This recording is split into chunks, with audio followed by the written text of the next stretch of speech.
এই মুহূর্তে বড় খবর, তৃণমূল কর্মীর বাড়িতে বিস্ফোরণ। বীরভূমের সদাইপুর থানা এলাকার ঘটনা। সদাইপুর থানার ভুরকুনা অঞ্চলের তুরুক বড়িহাট গ্রামে শেখ গরিবের বাড়ির দোতলায় বৃহস্পতিবার বেলা 11:30টার নাগাদ বিস্ফোরণ ঘটে। শেখ গরিব এলাকায় তৃণমূল কর্মী হিসেবে পরিচিত। এলাকায় একটি চায়ের দোকান রয়েছে তার।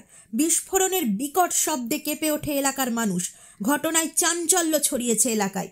তবে কিভাবে ঘটল বিস্ফোরণ তা জানা যায়নি, কারণ বিস্ফোরণের পর থেকেই পলাতক তৃণমূল কর্মী শেখ গরিব ও তার পরিবার। স্থানীয় সূত্রে জানা যায় বিভিন্ন অসামাজিক কার্যকলাপের সঙ্গে যুক্ত ওই তৃণমূল কর্মী। আওয়াজ শুনতে পেয়েছেন? বলছেন আবার দিকে দিকে হ্যাঁ নিয়ে দূর থেকে শুনেছেন? তখন আওয়াজ শুনতে পেলেন, রাস্তাটা আসছে আওয়াজ শুনতে পেলেন? খুব জোরেই আওয়াজ হয়েছে। এখান থেকে ভুলগুলো অনেকটা দূর, ওখান থেকে আওয়াজ শুনছিলেন? মাঠে হচ্ছে কটা নাগাদ ঘটনাটা? আচ্ছা, নিয়ে এসে কি দেখলাম? আর কিছু দেখিনি। বলছেন আপনার তো একদম সামনেই বাড়ি?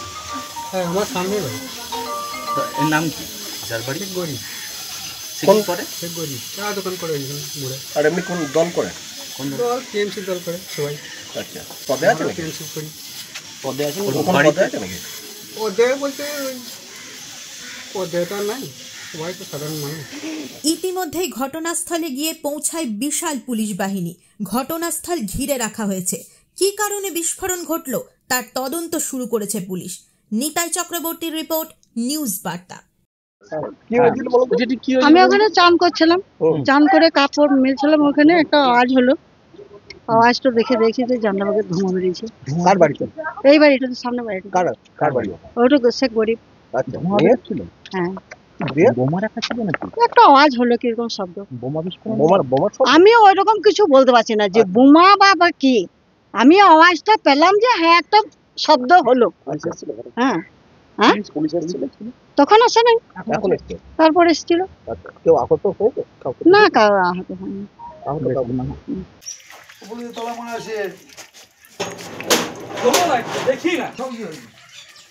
স্যার কাঁটি পড়ে রয়েছে তো ওপরে, পোড়া পোড়া গন্ধ এবং কাঁটি পড়ে।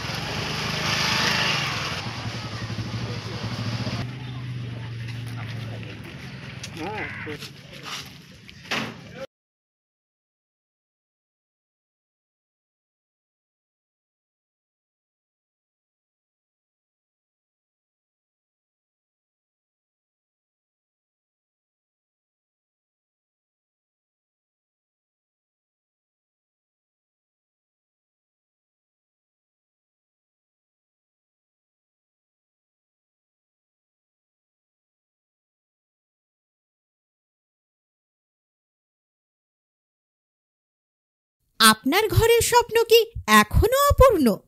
আসবাবের দুনিয়ায় দুবরাজপুরে এনে দিল এক নতুন ঠিকানা, জগন্নাথ ফার্নিচার। টি টেবিল, স্টিল আলমারি, dressing table, dining table, wooden খাট, এমডিএফ ডিভান খাট এবং ফুল হাইড্রোলিক, যা চাই সবই আছে এখানে।